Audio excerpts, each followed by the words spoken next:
আসসালামু আলাইকুম। গতকাল গাজীপুর গিয়েছিলাম জরুরি একটা কাজে। তো শুরুতেই ঢাকায় নেমে সচিবালয় মেট্রো স্টেশনে পৌঁছে গিয়েছি। সেখান থেকে মেট্রোতে করে উত্তর স্টেশনের উদ্দেশ্যে রওনা দিয়ে দিয়েছিলাম এবং মেট্রোতে বসে মেট্রোর জানালা থেকে খুব সুন্দর এই যে ভিউ দেখতে, দেখতে যাচ্ছিলাম এবং আমার মনে হচ্ছিল যে আমি দেশের বাহিরে কোথাও চলে এসেছি।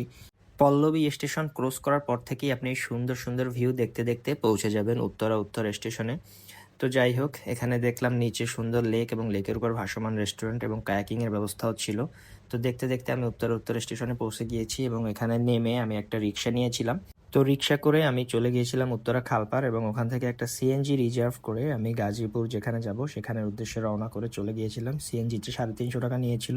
তো গাজীপুরে আমার যেখানে কাজ ছিল সেখানে কাজ শেষ করার পর এই যে বাইরে বের হয়ে এই জায়গাটারও একটা সুন্দর করে ভিডিও নিয়ে নিলাম এবং জায়গাটা আমার কাছে বেশ ভালো লেগেছে এবং সুন্দর সাজানো গোছানো পরিপাটি জায়গাটা বলাই যায়। তো এখান থেকে আমি রওনা করে গিয়েছিলাম মিরপুর 12-তে। আমার 12-তে একটা কাজ ছিল। তো মিরপুর 12-তে কাজ শেষ করার পর পল্লবী যে কাচ্চি ভাই ওখানে যে বসে বসে জ্যামের ভিউ দেখতে দেখতে কাচ্চি খেয়ে আবার পল্লবী স্টেশন থেকে আমি সচিবালয় স্টেশনের উদ্দেশ্যে রওনা দিয়েছিলাম, কারণ একটু পরে আমার পিরোজপুরের বাস ছিল।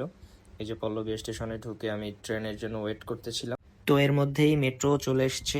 তো মেট্রোতে করে আমি সচিবালয়ের ওখানে নেমে তারপর রিক্সা নিয়ে চলে গিয়েছিলাম গুলিস্তান এবং গুলিস্তানে যে আমাদের বাসও চলে এসেছিল। তো বাসে করে আমি পিরোজপুরের উদ্দেশ্যে রওনা দিয়ে দিয়েছিলাম।